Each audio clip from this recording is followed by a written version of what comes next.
Então, vamos iniciar aqui oficialmente os trabalhos para a defesa de trabalho de conclusão de curso do aluno Paulo Rezende Doná. E hoje é um dia muito especial para mim. Como eu disse para eu e a Erika, conversamos aqui antes, eu tenho que me segurar para não chorar. Eu acho que os alunos não vão entender muito bem, mas realmente é uma oportunidade que eu falei, Paulo, você vai ser a primeira pessoa, não me decepcione, que vai a pressão já, né? Desse momento, porque eu acho que de tudo de ruim que a gente, né, vivenciou, tem vivenciado nessa pandemia, essa oportunidade da gente estar próximos de forma virtual, eu acho que foi um benefício, né, uma vantagem que a pandemia nos trouxe. Eu tenho falado sempre isso nas minhas aulas abertas, nas atividades que a gente faz em conjunto, e eu espero que, que ele não saia mais, né, da nossa vida, porque eu acho que isso só tem a colaborar para a ciência, só tem a colaborar para o crescimento, né, de todos nós. E eu falo isso porque eu sempre quis trazer convidados externos para as bancas de TCC dos meus alunos, mas pelo regulamento interno da universidade, da verdade, do nosso curso e tudo mais, nunca foi possível. A gente sempre foi solicitado que a gente fizesse as atividades de forma presencial, e aí isso acabava não nos permitindo, né, de trazer pessoas da área mesmo, por questões de custos, enfim, né, da distância e tudo mais. E aí, quando, né, enfim, o Paulo vai ser meu primeiro aluno da graduação na pandemia, que vai fazer essa defesa de TCC, eu falei, agora é a oportunidade, porque agora vai ter que ser virtual mesmo. Então, tanto faz ser daqui ou ser de fora, então eu não posso deixar né, essa oportunidade de passar. E aí eu queria agradecer, assim, de coração, a Érica e a Dariane que aceitaram esse convite prontamente, porque são duas pessoas muito importantes na minha vida profissional e pessoal, né? A Dariane foi minha banca de doutorado e isso para mim, assim, é um prazer poder tê-la aqui comigo hoje como colega, né, de trabalho e tudo mais. E a Erika foi minha companheira de mestrado, doutorado, de laboratório e todas as loucuras que a gente já fez, né, durante a pós-graduação. E hoje também, né, nessa posição de colega aqui, a gente fica muito feliz. Talvez vocês não estejam lembrando da carinha da Érica, mas todos vocês aqui em algum momento já citaram algum Érica Maciel et al. Nos trabalhos de vocês, né? Então eu falei, nossa, hoje a gente tem uma visita ilustre aqui na nossa tela, né? Nossa presença, estava todo mundo ansioso para te conhecer, Érica. De tanto que citam, né, os seus trabalhos, né, nos relatórios e tudo mais que a gente faz. Então, assim, com o coração muito alegre, eu tenho uma honra de ter vocês aqui hoje em nosso meio, né, nessa nossa atividade. Então, muito obrigada mesmo, de coração. E aí, Paulinho, vamos lá começar? Posso? Podemos? Pode começar. Então, tá bom. Então deixa eu só Só apresentar. o áudio tá sem. Oi? Ah, O meu sim. áudio? Não, não. Pode falar, professor. Tá. Então, aqui só para a gente fazer o protocolo aqui, então, hoje, né, na defesa de TCC do aluno Paulo, a gente agora eu vou apresentar de forma profissional, né, foi a parte emocional, mas agora de forma profissional. Temos aqui a presença da professora Dariane Beatriz. Ai, Dariane, não vou saber falar esse seu nome. Enck, que é graduada em Engenharia de Alimentos pela FURG, tem mestrado em Engenharia e Ciências de Alimentos pela mesma universidade e doutorado em Ciências pela UFPL. E pós-doutorado em Nutrição de Espécies Aquícolas pela UFSC. E atualmente é docente no campus experimental de registro da Unesp, onde atua aí na área de Ciência e Tecnologia de Alimentos, com ênfase em aproveitamento de subprodutos e conservação de alimentos, e também desenvolve pesquisas na área de tecnologia de aproveitamento de resíduos agroindustriais para uso, né, na formulação de rações animais, otimizando aí a produção de proteínas de boa qualidade para alimentação humana. E também é secretária executiva da Aquabil, que é a Sociedade Brasileira de Aquicultura e Biologia Aquática. E a professora Érica da Silva Maciel, que tem graduação em Educação Física pela Universidade Metodista de Piracicaba, com especialização em Atividade Física e Qualidade de Vida, pela Unicamp, mestrado em Ciência e Tecnologia de Alimentos pela USP e é doutora em Ciências pelo Centro de Energia Nuclear na Agricultura, na USP também. E tem uma vasta lista aqui de pós-doutorados, né? No Departamento de Agroindústria, Alimentos e Nutrição, doutorada em Ciências pelo Departamento de Clínica Médica, pós-doutora em Ciência de Saúde pela FMABC, e atualmente trabalha aí nos temas, né, desenvolve pesquisas nos temas de atividade física, consumo de alimentos e qualidade de vida, promoção de saúde e populações vulneráveis. Ela está como docente do curso de Educação Física na Universidade Federal de Tocantins e é coordenadora também do programa de pós-graduação em ensino, de ensino em Ciências e Saúde e coordenadora do grupo de estudos de pesquisa em ensino, saúde da Amazônia Legal. Então, é uma equipe aí de peso, né? Um peso profissional bem grande, eu estou bem feliz e eu tenho certeza que elas vão poder contribuir bastante com o trabalho aqui do Paulo. O tema de apresentação aqui do aluno, Paulo, impactos da pandemia da Covid-19 no setor de restaurantes, tipo peixarias, localizados na região metropolitana de Cuiabá. Então, Paulinho, você tem aí de 20 a 30 minutos para fazer a sua apresentação, e aí depois a gente vai conversar um pouquinho com você, tá bom? Eu vou desligar aqui meu microfone só para não dar interferência para você, na hora que você quiser começar. Tá, ok. Obrigado. Só confirme aí se o áudio tá saindo, se tá dando para escutar, se a apresentação tá aparecendo, que certo, né? Tá, sim. Bom, primeiramente... Deixa eu só perguntar, desculpa, Paulo. Lu, tudo Pode. bem? A gente deixa a câmera ligada, só o microfone desligado? Como que vocês... Do jeito que você achar melhor. Pode ficar à vontade, tá? Tá, tudo bem. Obrigada, Paulo. Pode ficar à vontade. Certo, obrigado. Bom, vamos lá. Primeiramente, eu gostaria de agradecer a banca por ter aceitado, agradecer a professora Kimie pela orientação, sei que não é fácil. Bom, para quem não me conhece, meu nome é Paulo Victor, e eu vou falar o meu trabalho sobre os impactos da pandemia da Covid-19 no setor de restaurantes tipo peixarias, localizados aqui na região metropolitana de Cuiabá, Mato Grosso. Então, falando um pouco sobre o trabalho que eu vou apresentar agora, dar uma introdução sobre como está a pandemia, né? Demonstrar a justificativa do trabalho, falar dos objetivos, falar sobre a metodologia que foi aplicada no trabalho. Depois a gente vai conversar um pouco sobre os resultados. Vou concluir, tem as referências que eu utilizei aqui na apresentação. E por último, mas não menos importante, os agradecimentos. Então, começando a introdução, o coronavírus, o novo coronavírus, ele surgiu aí em Wuhan. O primeiro caso foi relatado na China, na cidade de Wuhan, em dezembro de 2019. E desde então, né, ele vem aí tomando todos os 4 cantos do mundo. O coronavírus, ele faz parte de uma família de vírus que até então já era conhecida. O primeiro caso de coronavírus aí é datado de 1937, que na época foi chamado de coronavírus comum, né? Hoje já existem outros tipos. Esse é considerado o novo coronavírus. E ele possui aí uma rara habilidade de ser transmitido de um animal para um ser humano. Isso já aconteceu em outros casos, em outros tipos de vírus que fazem parte dessa família, como no caso da síndrome respiratória do Oriente Médio, que é chamado de MERS-CoV, e a síndrome respiratória aguda grave, que é a SARS-CoV. Né? Desde quando começaram os estudos para identificar e saber mais sobre esse vírus, um estudo, né, que vem sendo realizado ainda, mas ele já demonstrou alguns resultados. Liderado pela OMS, eles observaram traços genéticos do vírus semelhante ao que são encontrados em morcegos, né?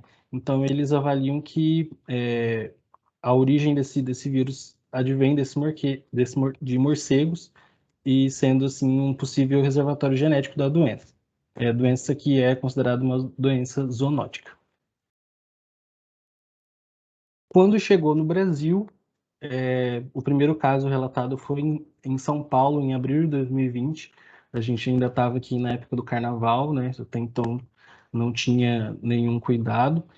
E quando ele chegou depois do primeiro caso, rapidamente o Sistema Único de Saúde já começou a dar indícios de que iria entrar em colapso. A doença se espalhou pelo país com uma rapidez muito grande em relação a outros locais do mundo.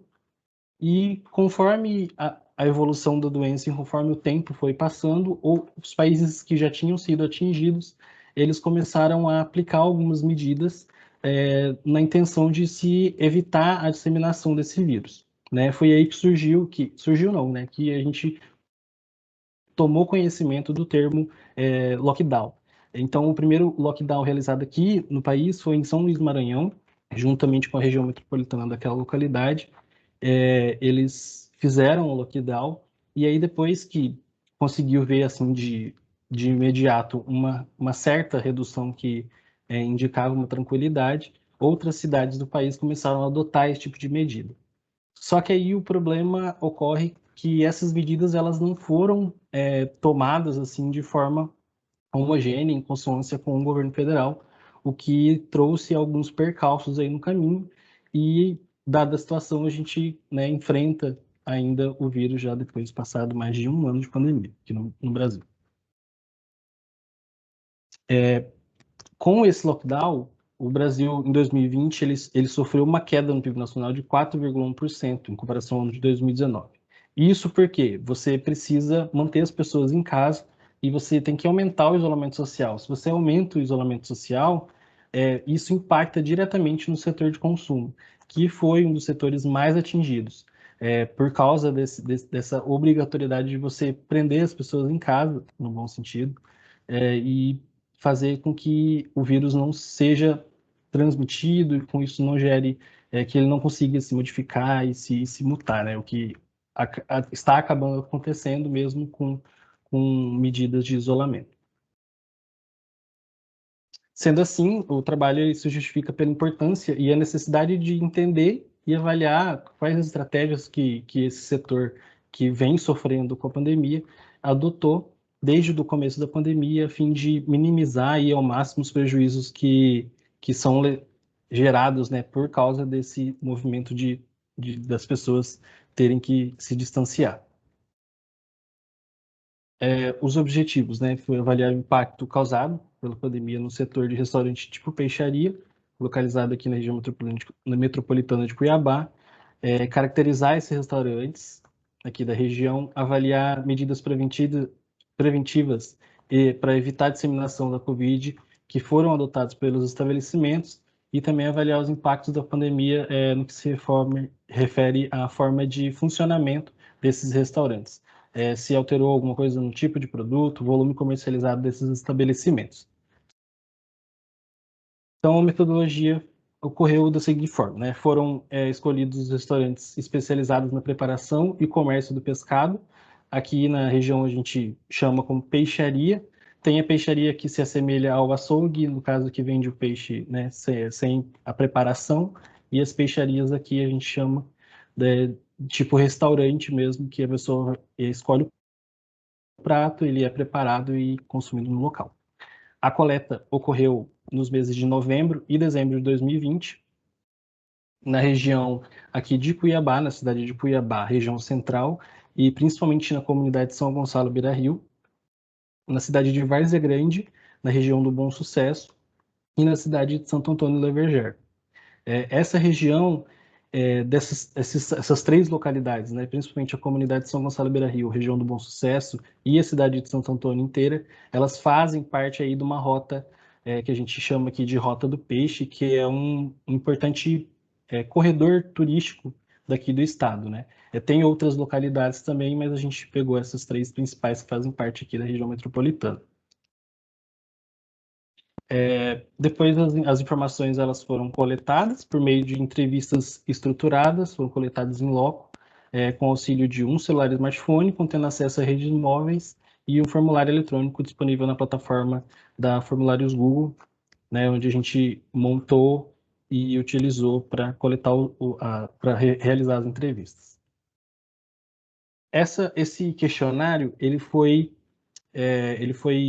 pensado e estruturado em duas grandes vertentes, né? Então, a primeira, a gente tem o levantamento das informações gerais, que buscavam basicamente caracterizar o estabelecimento, como qual que é o tipo daquele estabelecimento, o seu número de colaboradores, o serviço que ele oferta para o cliente, quais que eram os pratos que eram ofertados, o tipo de pescado que ele oferece para o consumidor, localidade, e também o volume que era comercializado.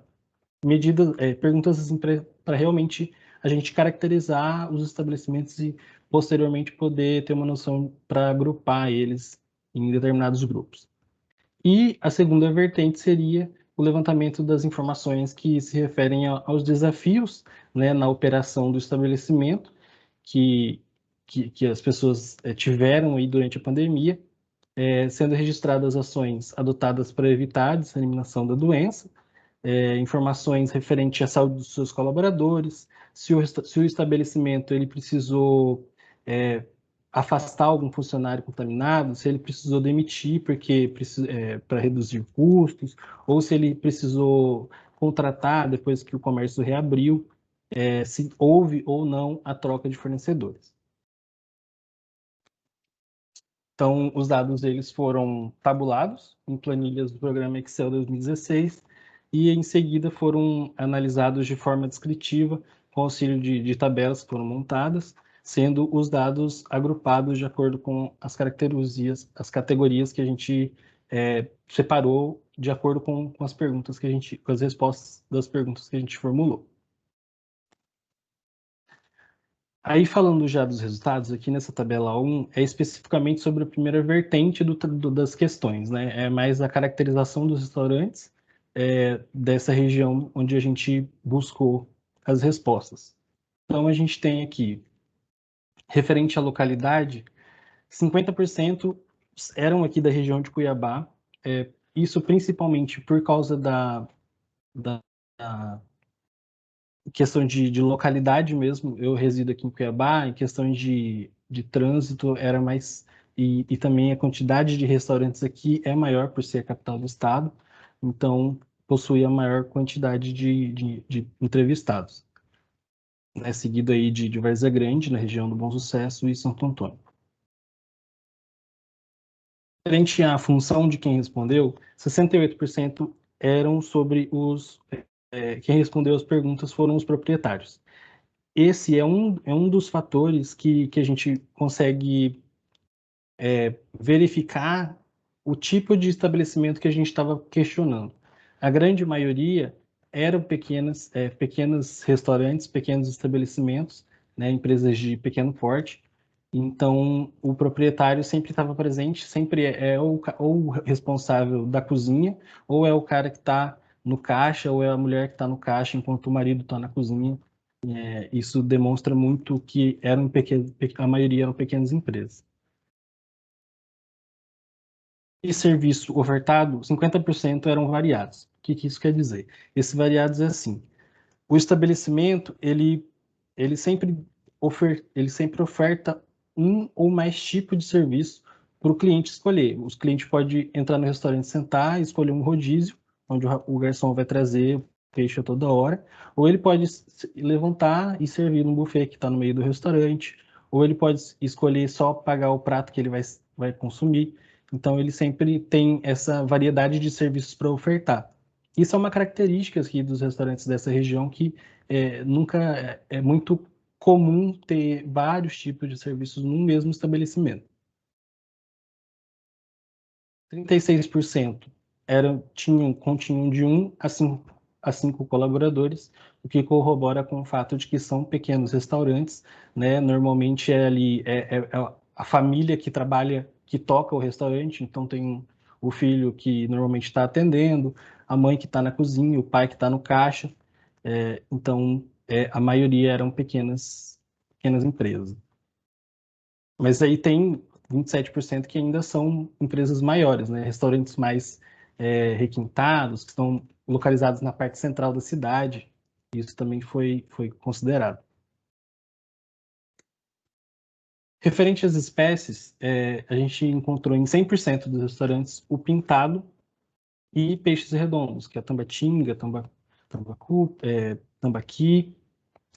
Provavelmente isso se dá por questões de preço do produto que é mais facilmente encontrado aqui na região, e questão de valores também seria o mais em conta para os estabelecimentos. Os tipos de corte, né? A gente tem aí 91%, o filé e a ventrecha. Isso, a ventrecha ela corrobora com o fato do principal tipo de preparo, que eu vou falar logo em seguida, e esses dois tipos de cortes, eles demonstram a busca pela facilidade do estabelecimento em já ofertar, né? Então, você não vai conseguir comprar o pescado no mesmo dia e ofertar para o cliente, então ele sempre busca essa facilidade de comprar o pescado já em cortes pré-definidos para ele só preparar mesmo no restaurante. O tipo de preparo foi o frito, 95% dos restaurantes. Aqui é bem comum a gente encontrar nos restaurantes a ventrecha frita, que, por sinal, acho que, sem dúvida, é o melhor prato que você encontra aqui nos restaurantes. Referente ao volume de pescado comercializado por mês, 77% tinham aí uma compra menor que 500 kg por mês. Esse dado também corrobora com o fato de que são pequenas empresas, né? Eles não têm uma projeção na cidade muito grande e eles não conseguem vender muito além desse valor.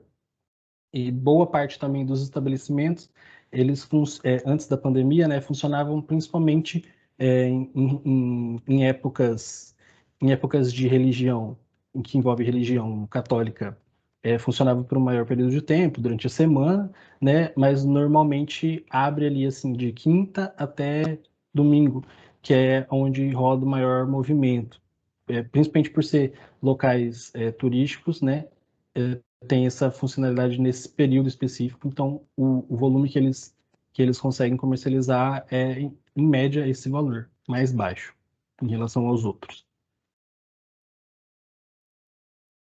Referente à origem do pescado, 59% advém ali de piscicultores e pescadores. Em regiões ali como a região de São Gonçalo Beira-Rio, região do Bom Sucesso, eles têm uma praticidade, porque nessas regiões é mais fácil você conseguir adquirir o pescado de pescadores que têm acesso mais fácil ao rio e a piscicultores. Aqui no estado de Mato Grosso, a gente tem aí tem bastante incentivo para a área de piscicultores, então é bem comum a gente encontrar e, consequentemente, a gente acaba encontrando um valor bem mais barato que você pedir, por exemplo, uma tilápia que venha de fora do país ou que venha da região sudeste, por exemplo, ou da região sul. E referente à conservação da matéria-prima que eles adquirem, 50% é congelado. Que foi o que eu disse agora há pouco, que você não vai conseguir comprar o pescado, principalmente fresco, para você ofertar no mesmo dia. Você pode até adquirir ele fresco, mas aí você tem que ter pelo menos uma reserva para você trabalhar durante a semana, porque você não compra todo dia para servir para o cliente, até porque você também não vai saber se o cliente vai estar lá, vai estar disponível para querer comprar aquele dia, né?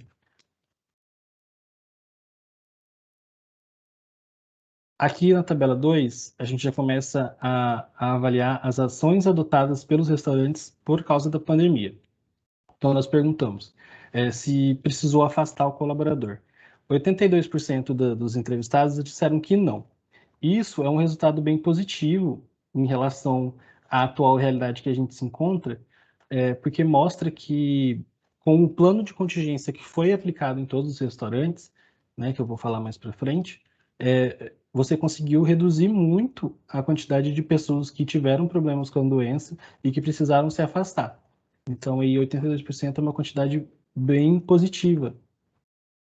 Né? Dos que foram afastados, 82% nenhum, e quando foi afastado, em 14% só, está em 3 estabelecimentos, apenas um colaborador, o que demonstra aí um cuidado do estabelecimento, principalmente com o seu colaborador e consequentemente, dá mais segurança para o cliente buscar esse tipo de estabelecimento, né? Que demonstra um cuidado além do servir. Referente ao tempo que ficou fechado, 55% responderam de 2 a 3 meses. Essa é uma relação, né, que a gente que eles comentaram na hora da entrevista que referente ao período que se passou do ano, porque desse um ano de 2020 teve vários momentos em meses específicos que como que eu posso dizer? Se segurou mais as medidas, em outros momentos se afrouxou mais. Então, teve momentos que o comércio realmente precisou fechar, e aí você teve que, né, teve aquele primeiro impacto de você ter que se organizar e testar maneiras novas de atender, mas fechado. Em outros momentos ele se afrouxou e foi liberado essas atividades que são considerados serviços não essenciais, né, como restaurantes, lojas. Referente ao retorno das atividades, né, 45% responderam que imediatamente voltaram esse atendimento após a liberação. Uns com mais facilidade, porque tem uma reserva maior, tem uma estrutura melhor para se retornar essas atividades, e outros demoraram aí cerca de até um mês após a liberação para realmente tentar contornar, aplicar de vez as medidas para buscar atender o cliente, né? Então, todos eles aplicaram um plano de contingência, porque, pela legislação aqui do Estado, né, foram liberados vários decretos, e justamente com essas dicas que vinham ou do Ministério da Saúde ou da Organização Mundial da Saúde, que são amplamente divulgadas. E, por fim, aqui a gente perguntou também as medidas que foram adotadas por esses restaurantes, né? Então, em 100% dos casos, foram as três principais. Foram o afastamento de mesas, o uso obrigatório de máscaras, tanto dos colaboradores, das pessoas que trabalham nos restaurantes, quanto dos clientes quando adentram no estabelecimento, e também a disposição do uso de álcool em gel. Em alguns casos, houve também a disposição de pias com água e sabão, caso preferisse lavar a mão com água e sabão, né? Houve outras medidas também, né? Os restaurantes bem mais estruturados chegaram a aplicar até treinamentos mais específicos de como se portar, de como atender, treinamentos de informação do que se tinha, do que era o vírus, né? Referente às suas formas de transmissão e mais informações disponíveis naquela época. Aqui na tabela 3, a gente tem relação das alterações que foram adotadas, né, na forma do funcionamento dos restaurantes por causa da pandemia. Então, foi perguntado ali se houve alteração do tipo de espécie comercializada. 95% dos restaurantes disseram que não. Nos casos que houve essa necessidade de alteração, ele parou ali de ofertar, em um restaurante, no caso, ele parou de ofertar a pirapitinga e a pirapitanga e passou a ofertar somente o pacu e o pintado, né? O pintado continua aí sendo ofertado independente da pandemia, mas com poucas mudanças, né, em relação às demais. Perguntamos também se houve alteração no tipo de corte comercializado. 95% disseram que não. No caso específico que alterou, ele antes ofertava ele inteiro, depois começou a comprar somente o filé. Referente à alteração do preparo, 95% também disseram que não mudaram o preparo. No único caso específico que alterou, ele parou ali de oferecer um tipo de prato, né, referente ao pacu grelhado. Então, mais mudanças mais bruscas não aconteceram.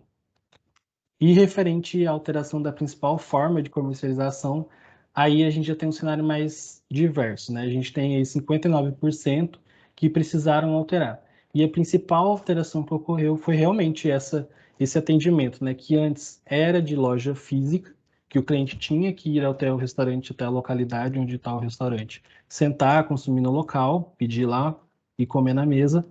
E depois que começou a pandemia e houve toda essa modificação do novo normal, né, que é muito utilizado agora, eles passaram a ofertar delivery, seja se inserindo, né, o restaurante, modernizando o restaurante e colocando ele no aplicativo de delivery, como a gente tem aí aplicativo já conhecido, seja disponibilizando um telefone especificamente para você ligar ou falar com a pessoa por aplicativo de mensagem, ou seja, divulgando em redes sociais, criação de sites, né? Muitos dos restaurantes, por serem de pequenas de pequeno porte, né, não tinham digamos que essa linha de venda antes da pandemia. E aí foi meio que obrigado a seguir a onda de mudança para continuar atendendo, né? Porque muitas famílias dependem especificamente do restaurante para sobreviver, não tem outra fonte de renda. Então, a oportunidade que eles tinham de oferecer o produto, eles se organizaram e modificaram sua forma de venda. E, por último, aqui, se houve alteração da origem do pescado. Então, a gente tem aí 73% que não precisaram alterar. Dos casos que se alteraram, as principais mudanças foram, hoje, por exemplo, ele comprava um frigorífico e passou a comprar da Feira do Porto, que no caso, ele reduziu a quantidade que ele comprava, e aí passou a optar pela Feira do Porto porque é um local, digamos assim, mais em conta, né? Ele vai achar mais em conta. Ou, no caso específico, de trocar especificamente de um piscicultor para outro, seja por questões de logística, às vezes o custo que ele tinha para ir buscar a matéria-prima até o piscicultor A, aí ele vai reduzir o custo na gasolina, né? Tudo isso interfere, tudo para você reduzir, para se tornar menos oneroso para o estabelecimento. Aí, a gente no formulário também foi colocado situações pré-definidas para a gente avaliar o comportamento das pessoas, do que elas estavam, quem respondeu a pergunta aqui, o questionário, o que eles achavam sobre a pandemia, né? Então, a gente fez alguns questionamentos. Então, o primeiro questionamento foi: a pandemia serviu para melhorar o relacionamento com os clientes? Então, a gente tem aí que 59% das pessoas concordam. Como a gente, como foi observado durante a coleta dos dados, houve mesmo essa aproximação com o cliente, de você utilizar uma rede social para você ofertar o produto e você também colocar lá mensagens de tipo, olha, isso vai dar certo, a gente vai passar, ou mensagens motivadoras, né? Não só ofertar o produto, mas também meio que fazer com que o seu cliente seja um seu amigo de rede social. Isso foi relatado. Foi perguntado também se a pandemia impossibilitou a melhora das vendas. Ali 82% concordaram, então houve sim um impacto muito grande nas vendas, desse choque de ter que fechar e ter que mudar a forma de vender. Isso impactou, né? Para eles impactaram muito.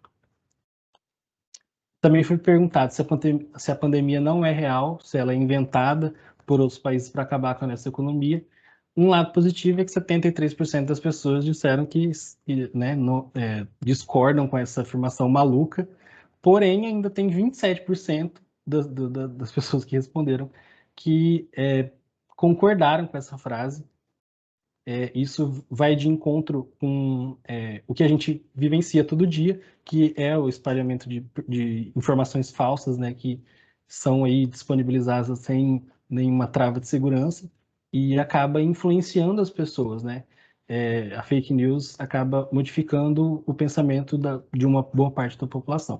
A gente tem, inclusive, assim, tipo, depois de uma fake news falando que o infravermelho ele causa câncer no cérebro, alguma coisa, hoje em dia é muito difícil achar algum lugar que meça a temperatura pela cabeça, pela região do pescoço aqui, que é a região mais indicada, né? Sempre pelo braço. Então, para você ver o poder que essas informações podem mudar a cabeça das pessoas. Também foi perguntado aí se a pandemia ajudou o estabelecimento a crescer no ramo. Houve ali um empate de 50% entre discordo e concordo. Isso se dá principalmente pelo fato de tem restaurantes mais estruturados que possuem, né, uma reserva técnica e que possuem uma boa administração, que tem essa capacidade de manter o funcionário em casa ou funcionar reduzindo seus custos ali, mas possui uma muleta, digamos assim, em momentos de crise, e já outros que não têm essa reserva técnica e acabam impactando. E também foi perguntado se a pandemia trouxe mais pontos positivos do que negativos, né? Então, 55% discordaram dessa afirmação, ou seja, os impactos eles estão sendo sentidos, eles foram sentidos e outros estudos também demonstram que a economia de todos os países, né? De todos os países que foram acometidos pela doença, eles ainda vão levar um período além da pandemia para voltar à normalidade, para recuperar tudo aquilo que foi perdido nesse momento. Esse foi o questionário e a gente conclui-se então que a pandemia ela trouxe impactos negativos para o setor estudado, visto que a comercialização de produtos ela depende das pessoas, ela depende da empresa que funciona e que vai levar os funcionários no final de semana para comer peixe, né, no São Gonçalo Beira Rio, né, ela depende do turista que vem para o estado e passa pela região e quer comer a cabeça do pacu, por exemplo, né, das crendices cuiabanas. Porém, ela também, mesmo com essas dificuldades, os estabelecimentos eles demonstraram aí uma flexibilização para se adaptar aos novos procedimentos, ao novo normal, né, buscando formas de atendimento, forma de ofertar. Começaram novos deliveries, novas formas de você ofertar o mesmo pescado que a pessoa estava acostumada a consumir no local, agora consumir em casa, né? Eu cito também no trabalho que tem novas formas, né, de você, por exemplo, tem uma nova forma de você consumir que você pega no restaurante e você termina de preparar em casa, que é meio que de você ter aquela comida do restaurante que você está acostumado, mas ter a familiaridade de você ter o tempo ali com a sua família. Agora a gente está tendo tempo demais com a família, acaba que isso tudo ajudou o ramo a se reinventar. Essas foram algumas das referências que eu utilizei aqui na apresentação. E, por fim, né, eu gostaria de agradecer ao UFMT, né, pela oportunidade do curso, agradecer ao curso por existir. Eu já entrei no curso sabendo o que era o curso, né, não era nem nada estranho. Agradecer ao Laboratório de Carnes e Pescado, que me ajudou não só aqui nesse TCC, mas a professora aí já me aguenta há uns 3 anos e pouco. E também agradecer as pessoas, aos presentes, à banca, e é isso.